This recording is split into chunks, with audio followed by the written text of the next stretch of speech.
Looking good, Carlos. Get relaxed. Always. Yeah.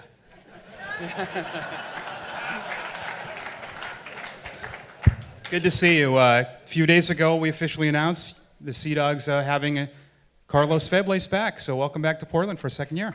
Thanks. Thank you very much. I'm very excited to coming back here. It's such a unique place. To me, it's one of the best minor league affiliate.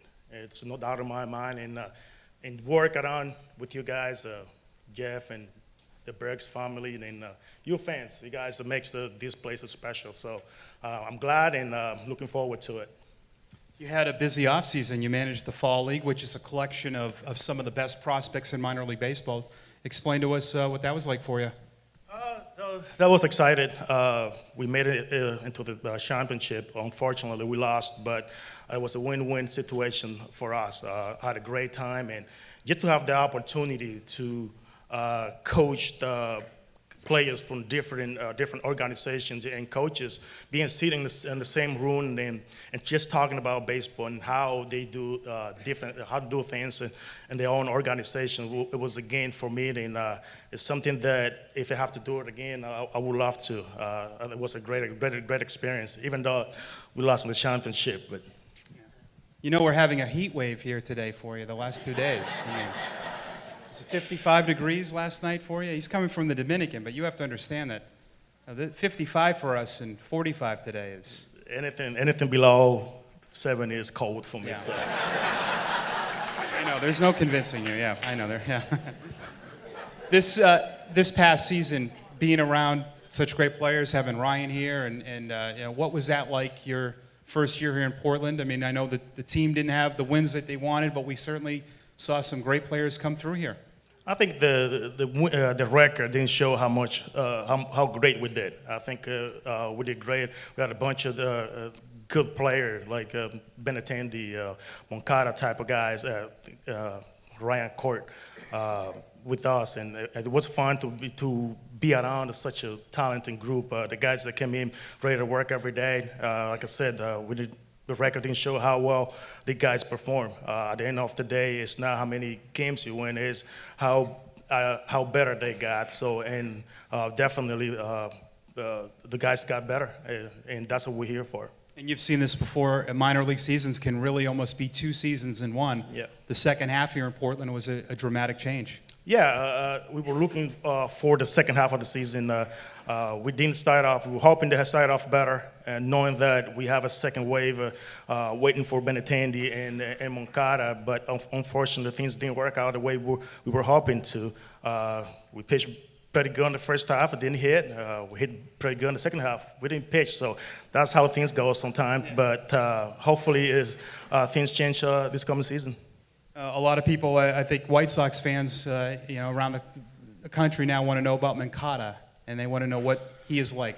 I want to ask you, since you saw and watched him more than anyone, give us a scouting report. I think the White Sox is getting a very special player. To me, is a guy that's going to play maybe 15 to 20 years if he stays healthy. He's a talented kid. I've been around this game for 20 years now, and I haven't seen such a talented kid with all the tools. I played with Carlos Bertrand for around 9 years, and to me, that's the closest that I can remember. The guys can do it all. He's the guy that can impact the game in a different way, can win games for you in different ways. So I wish him the best. We're going to miss him, but I think we got what we're looking for, and hopefully Chris Sells help us to win the championship. Your impressions at AA, I know you played before in the Royal system, but seeing AA last year and watching the teams in this league, what did you take away from the teams we saw in the league? It was 2 different leagues. I play in the Texas League, which is hitters league. Here's more pitching than hitting, but overall, up to me, I think this level is a separator. To me, this is a level where you can break you or can make you better. I think it's like, you know, you have to come in and be ready. If you're not ready mentally, I think this league can eat you alive. You played your entire career almost with the Royals, but your last year in professional baseball was in Pawtucket. How Yep. did that come about? That was in '04. Yeah, so I ended up signing a minor league contract with the Red Sox. By the way, they offered me a contract early in the offseason. I said no. They signed Pokey Reese a couple weeks later, so I ended up signing.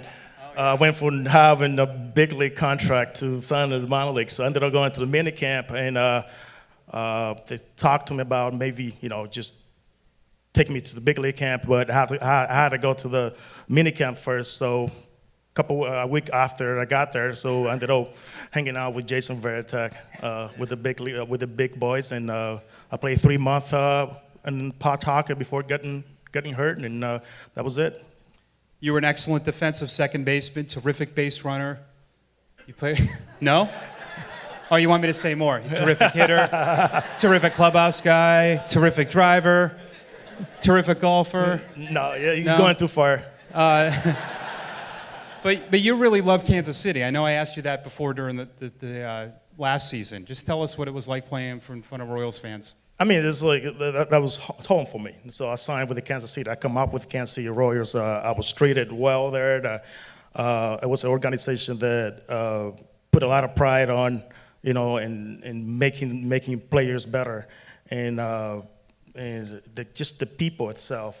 They have the quality coaches there, and I had a blast there. And like I said, I was treated not like king, but I was treated with respect, and it's something that I always taken with me. I think everything starts with respect, and that's why that's the way that I see things. I look for respect the people first, and that's what Kansas City taught me. And I had an unbelievable time. Unfortunately, my career cut short because of injury, but it was amazing, and I'm hoping to go back there sometime just to visit. I haven't been in Kansas City since my last year there, so. And your first big league home run was an inside the park home run against Bartolo Colon. Still pitching, yeah. Unbelievable. So as a baseball player, you always dreamed of hitting when you hit the first homer, just kind of walk around the bases. Wasn't the case, so. But I thank Manny Ramirez, because once I hit the baseball to center field, I hit the wall in Cleveland. The ball ricocheted to right field. Manny was standing up watching it. So once I saw that, I said, "Oh, I have a shot." He did you a favor, didn't he? Yeah. It's, you know this, obviously, and all of our guests here. Baseball, you guys are all connected with each other some way. You can connect everybody with the dots.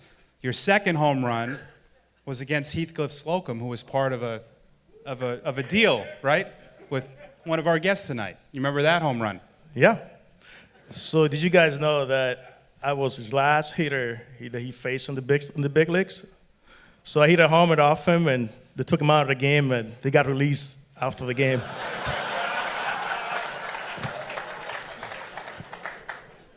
And you did that twice, didn't you? Twice. Yep. So the second guy was Jack McDowell. I remember I hit a homer off him. They took him out of the game. That was it for him, too. I don't know what's wrong. So you would not, well, you're a closer in a different way than Ryan Yeah, would be, basically. Yeah. Charlie Eschbach was nice enough to take us to lunch today, and I got a nice tidbit about what Carlos would have done had he not played baseball. You want to tell us? An architect. Yeah. A lot of numbers. So it's something that I remember telling my dad when I was 16, turning 17. I said, I'm going to play 2 more years. If I don't sign in 2 more years, so I'm going to graduate of high school, then I'm going to go to college, because baseball was a dream, but my second dream was being an architect. So, and 2 of my brothers are engineers, so I was, and I guess my family loves a number. And what was the transition like when you first came to the States to play professional ball for the first time? Tough. It was tough. Back then, like nowadays, the players have the luxury of taking the English class and to get a better education about the United States, about things, what they need to do when they come to the States. Back when I played, it was not the case. So I remember coming to the States and I didn't know where to go. So I remember I was stretching one day. My first day, we were doing stretch, and the trainer said backwards, and I sprint forward. So I didn't know what they were talking about. So and the food was way different. It took me a year or two to figure that out. So like in Dominican, so we don't eat anything sweet like for breakfast, like cornflakes or pancakes, waffles. So in the States, it's kind of normal. So I came here, and that's what they were basically feeding us with. And looking around, I was eating eggs every day with bread, basically. And then my second year, I said, let me try it. I haven't tried. I don't know if it's good or bad. So I tried it, and I love pancakes since that day. I love it so much that I was playing the Midwest League, and I ate like 22 of them before a game. I couldn't play it. They had to take me to the hospital. Well, we were planning a pancake eating contest next year at Hadlock, so you can out. Just kidding, yeah. I'm in. Well, we appreciate you coming up here, and we're happy to have you as a manager next year for the Sea Dogs. Thank you. Thank you for having me.